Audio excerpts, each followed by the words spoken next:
Hello बच्चों, आपका एक बार फिर से स्वागत है हमारे channel easy way to study में। बच्चों, आज हम आपके लिए लेके आए हैं वर्कशीट नंबर 1, जिसका विषय है गणित और यह कक्षा 8वीं के लिए है। बच्चों, जैसे कि आप सभी जानते हैं, सबसे पहले हमें अपने विद्यार्थी का नाम लिखना होता है और नेक्स्ट फील्ड में हमें अपने अध्यापक का नाम लिखना होता है। चलिए बच्चों, देखते हैं अपनी वर्कशीट। उससे पहले बच्चों, अगर आप हमारे चैनल पर नए हैं और अभी तक हमारे चैनल को सब्सक्राइब नहीं किया है तो हमारे चैनल को सब्सक्राइब करना ना भूलें। साथ ही बेल आइकन बटन ज़रूर दबाएं, जिससे हमारी कोई भी नई वीडियो आती है आपको तुरंत नोटिफिकेशन मिल जाए। चलिए देखते हैं अपनी वर्कशीट। बच्चों, आज की हमारी वर्कशीट का टाइटल है आओ संख्याओं को जानें। तो आज बच्चों हम कुछ संख्याओं की बात करेंगे। पहला है प्राकृत संख्याएं। प्राकृत संख्याएं कौन सी होती है बच्चों? वस्तुओं को गिनने के लिए जिन संख्याओं का प्रयोग करते हैं उन्हें प्राकृत संख्याएं कहते हैं। जैसे 1, 2, 3, 4। इनके हमसे कुछ उदाहरण पूछे गए हैं, तो चलिए इनके उदाहरण लिखते हैं। बच्चों, हमारा प्रश्न है कोई 5 प्राकृत संख्याएं लिखें। तो बच्चों, प्राकृत संख्या में वो लिखनी है जो हम गिनती करने के लिए इस्तेमाल करते हैं। आप इसमें लिख सकते हैं 1, 2, 3, 4, 5, या फिर आप और कोई संख्या भी लिख सकते हैं, जैसे कि 6, 7, 8, 9, 10, या फिर आपके दिमाग में और कोई संख्या है तो वो भी लिख सकते हैं जो पॉजिटिव नंबर हो। दूसरा है पूर्ण संख्याएं। पूर्ण संख्या क्या होती है बच्चों? जब हम प्राकृत संख्याओं में 0 को भी मिला देते हैं तो वह पूर्ण संख्या प्राप्त होती है। जैसे 0, 1, 2, 3, 4, ये सभी हमारी पूर्ण संख्या कहलाती हैं। अब बच्चों, हमसे पूछा गया कोई 5 पूर्ण संख्याएं लिखें। तो इसके लिए आप लिख सकते हैं वह संख्याएं जो पॉजिटिव हों और इसमें शून्य भी मिला सकते हैं। उदाहरण के लिए आप इसमें लिख सकते हैं 0, 1, 2, 3, 4, या फिर आप इसके अलावा ये भी लिख सकते हैं 5, 6, 0, 8, 7। बच्चों, यदि आप और कोई संख्या सोच रहे हों जो पॉजिटिव हो, जिसमें शून्य आ रहा है, जिसमें 1, 2, 3, 4 आ रहे, तो आप वो भी लिख सकते हैं। आगे चलते हैं। पूर्णांक। जब पूर्ण संख्या में प्राप्त संख्याओं के ऋणात्मक को शामिल कर लेते हैं उसे पूर्णांक कहते हैं। जैसे -3, -2, -1, 0, 1, 2, 3, ये सब बच्चों पूर्णांक संख्याएं कहलाती हैं। तो इनके भी कुछ उदाहरण लिखने हैं हमें। कोई 5 पूर्णांक संख्याएं लिखिए। तो बच्चों, आप इसमें लिख सकते हैं -1, -2, -4, -10, 0, या फिर आप इसमें ऐसे भी लिख सकते हैं 1, 2, -5, 0, -6। इसमें बच्चों पॉजिटिव, नेगेटिव और शून्य तीनों तरह की संख्याएं आती हैं। जब हम पूर्णांक को अन्य पूर्णांक से भाग करते हैं तो हमें कुछ ऐसी संख्याएं प्राप्त होती हैं जो पूर्णांक नहीं होती।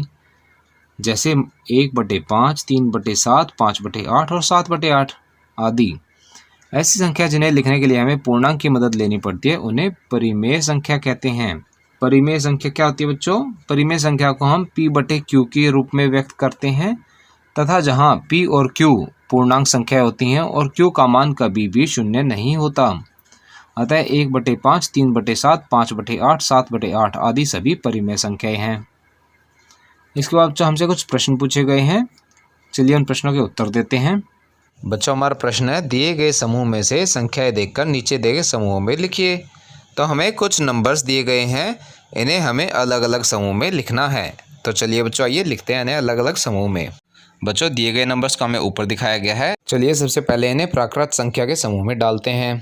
प्राकृत संख्या में बच्चों वह सारे नंबर्स आते हैं जिनसे हम गिनती करते हैं। तो इसमें आ सकते हैं 1, 4, 7, 8 और 18। इसके बाद बच्चों हम देखते हैं पूर्ण संख्या समूह। पूर्ण संख्या में बच्चों वह नंबर तो आते हैं जिनसे हम गिनती करते हैं, उसके बाद बच्चों हमारा शून्य भी आता है। परंतु जब आप ऊपर दिए गए नंबरों में देखेंगे तो उसमें शून्य नहीं है। तो इसमें हम वह सारे नंबर लिखेंगे जो हमारे प्राकृत संख्या समूह में आए थे, यानी 1, 4, 7, 18 और 8।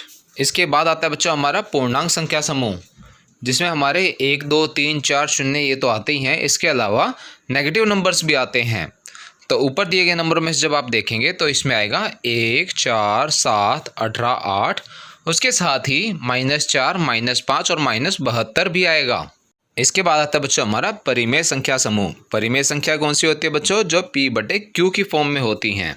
तो ऊपर दिए गए नंबरों में से परिमेय संख्या समूह में आएंगे -3/7, 4/9, -3/5, 3/2, 9/4 और 8/9। चलिए बच्चों, चलते हैं अपने अगले प्रश्न पर। अगला प्रश्न है बच्चों हमारा कोई 5 परिमेय संख्या लिखिए। तो बच्चों इसमें आप कोई भी वो 5 नंबर लिख सकते हैं जो P/Q की फॉर्म में है। उदाहरण के लिए इसमें हम कुछ संख्या लिखेंगे जैसे कि 1/2, 5/6, 3/4, 8/15 और 9/19। बच्चों आप चाहें तो इसके अलावा और कोई संख्या भी लिख सकते हैं जो P/Q की फॉर्म में हो। इसके साथ ही बच्चों हमारी वर्कशीट यहाँ पे समाप्त होती है। आशा करते हैं आपको यह वीडियो अच्छे से समझ में आई होगी। बच्चों अगर आपको हमारी वीडियो पसंद आई हो तो उसे लाइक करना और अपने फ्रेंड्स के साथ शेयर करना ना भूलें।